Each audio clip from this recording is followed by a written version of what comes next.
वर्णरत्न शिल्पकार क्रांतिकार क्रांतिसूर्य शिवरत्न बोधिसत्व मुख्य नायक महामानव युग पुरुष न्यायपूर्ती कायदे पंडित महामानव डॉक्टर बाबासाहेब आंबेडकरांच्या फुलांची कहाणी वसंताने दिली, रात्रीची कहाणी ताऱ्यांनी दिली. आम्ही नाही कुणाचे गुलाब, तर आमच्या आयुष्याची कहाणी बाबासाहेबांनी दिली. दीनदलितांचे उद्धार केले, जीवाचे रान भारतीय राज्यघटनेचे शिल्पकार ते लिहिले भारतीय संविधान. केल्याच्या उद्धार दराच्या सत्याग्रह मनुस्मृतीचे केले दहन. अशा या महामानवाला विश्वरत्न भारतरत्न डॉक्टर बाबासाहेब आंबेडकरांना त्रिवार नमन करतो. अनेक वर्ष चातुर्यवर्ण व्यवस्थेच्या नावाखाली अन्याय सहन करणारे समाजबंध, द्यायला खायला भाकरी, प्यायला पाणी व चालायला रस्ता सुद्धा फिरणे कठीण असेल अशा दीनदलितांच्या वेदना जाणून त्यांचे अश्रू पुसण्याचे कार्य व त्यांना जगण्याचा अधिकार मिळवून देण्याचे कार्य बाबासाहेबांनी केले. व्यवसाय महामानवाला जन्म 14 एप्रिल 1891 मध्ये महू या गावी झाला. वडिलांचे नाव रामजी, आईचे नाव भीमाबाई. जहाँ इंसान इंसान में भेद है, उन किताबों का नाम वेद है. जहाँ हर इंसान समान है, उस ग्रंथ का नाम संविधान है. बाबासाहेबांना भारताचे संविधान लिहायला 2 वर्ष 11 महिने 18 दिवस इतका प्रदीर्घ कालखंड घेऊन मूळ संविधानात 395 कलमे, 8 परिशिष्टे आणि 22 भागात विभागलेली राज्यघटना बाबासाहेबांनी बनवली. भारतरत्न विश्वरत्न डॉक्टर बाबासाहेब आंबेडकरांनी तुम्हा आम्हा संविधान दिलं, शस्त्र दिलं, पण आम्ही देवाच्याला कमी पडलो. पुढे जाऊन माझ्या जिजाऊ सावित्रीच्या लेखी हा संविधान वाचला पाहिजे यांच्यासाठी त्यांनी लढा दिला. तर मला कुणाचे मन दुखायचे नाहीये.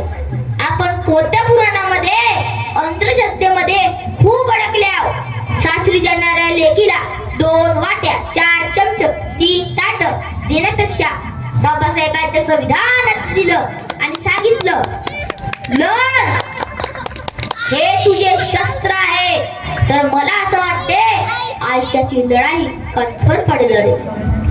इलाही मादर नावाचे कवी असं लिहितात की घना ते मिळाची चिरून छाती दिली सत्किरणे बाबा माणूस पण तू दिला मा मी शिकलो जगणे बाबा दिली सृष्टी नवीन सृष्टी आणि सौख्याची रष्टी तुझ्यामुळे मी सबल झालो तुझ्यामुळे मी सबल झालो शिकणं असणे बाबा तुमचे असणं अस्तित्वात सर्व गोष्टी आहेत. कोण ते आकाश हे तू आम्हा नेले कुठे कोण ते आकाश हे तू आम्हा नेले कुठे तू दिलेले पंख पिंजरे गेले कुठे या भराऱ्या भीमराया घे तुझ्या या लेख राजवंदना घे तुझ्या या लेख राजवंदना. अमुक जातीच्या अमुक धर्माला जली जन्माला आलो तेव्हा माझे धार्मिक ग्रंथ असतील. जेव्हा मी भारतीय म्हणून जन्माला येतो तेव्हा माझ्या सर्वोच्च ग्रंथापैकी एक ग्रंथ आपण दिला तो म्हणजे बाबासाहेबांनी भारताला दिलेलं संविधान.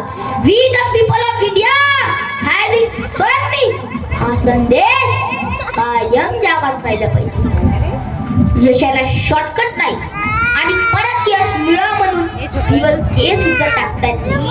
बस सुरुवात केली की केली पोचायला पाहिजे. येतील कडे वाटेल खरे टोचले म्हणून वाट बदलू नका माघारीने तर अजिबात फिरू नका. थोडेसे नम्र व्हा झुका वाका टोचणारेकडे उचला बाजूला फेका सरळ चालत राहा. चालता चालता एखादा दगड आळवा आला म्हणून वाट बदलू नका माघारीने तर अजिबात फिरू नका सरळ चालत राहा. यश मिळेलच. बाबासाहेबांनी सुद्धा परिस्थितीवर मात करून संघर्ष करत राहील आणि यशाच्या शिखरापर्यंत पोहोचेल. शिका आणि संघटित व्हा आणि संघर्ष करा असा महान संदेश डॉक्टर बाबासाहेब आंबेडकर यांनी दिला. शिक्षण हे वाघिणीचे दूध आहे, जो ते प्राशन करे तो गुरगुरल्याशिवाय राहणार नाही असा मूलमंत्र डॉक्टर बाबासाहेब आंबेडकर यांनी दिला. तुम्ही तुमच्या घराच्या भिंतीवर लिहून ठेवा, मला या देशाची राज्यकर्ती जमात बनायची आहे. देव मंदिर मंदिर कोणाच्या हाताखाली? तर मंदिर पुजारीच्या हाताखाली. पुजारी कुणाच्या हाताखाली? तर पुजारी ट्रस्टीच्या हाताखाली. ट्रस्टी कुणाच्या हाताखाली? तर ट्रस्टी राज्य सरकारच्या हाताखाली. राज्य सरकार कुणाच्या हाताखाली? तर राज्य सरकार केंद्र सरकारच्या हाताखाली. आणि केंद्र सरकार कुणाच्या हाताखाली? तर केंद्र सरकार संसदेच्या हाताखाली. आणि संसद कुणाच्या हाताखाली? तर संसद राष्ट्रपतीच्या हाताखाली. राष्ट्रपती कुणाच्या हाताखाली? तर राष्ट्रपती संविधानाच्या हाताखाली. आणि संविधान कुणाच्या हातात आहे हे तुम्हा आम्हा सर्वांनाच माहिती आहे. त्या मूर्तिकारांनी निरखून बघा, संविधान कुणाच्या हातात आहे? तर डॉक्टर बाबासाहेब आंबेडकरांच्या हातात आहे. कुरान कहता है मुसलमान बनो, बाइबल कहता है ईसाई बनो, भगवत गीता कहती है हिंदू बनो, लेकिन हमारे डॉक्टर बाबासाहेब आंबेडकर का संविधान कहता है मनुष्य बनो, मनुष्य बनो. खरं तर पुस्तकाने मस्तक सुधारतं आणि सुधारलेलं मस्तक कुणाच्या हस्तक होत नाही, पण लाचारीने कुणापुरं मस्तक सुद्धा होत नाही. हे सगळ्यात महत्वाची गोष्ट. जी जी माणसं मोठी झाली त्यांच्या मोठ्या होण्याच्या एकच कारण सांगितलं, आम्ही ती पुस्तके वाचली, अपार पुस्तके वाचली.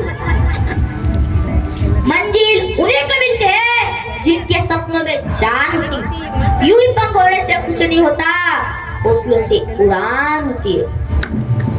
रामन दादा लिहितात, तुझ्या हाती तू काल, तुझ्या हाती साय, समाजाचं काय रे गड्या, समाजाचं काय, तुझ्या हाती आय रे गड्या समाजाची नाडी, राहायला माडी तुला बसायला काय, अरे सांग तुझा धंदा आहे तरी काय, अरे सांग तुझा धंदा आहे तरी काय, समाजाचं काय रे गड्या समाजाचं काय.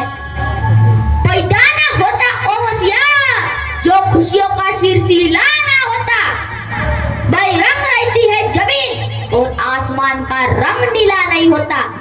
भारत तो कब का कमजोर हो जाता यारो, उसे डॉक्टर बाबासाहेब आंबेडकर जैसा हीरा ना मिला होता. डॉक्टर आंबेडकरांच्या, डॉक्टर आंबेडकर की जय भीम, जय शिवराय.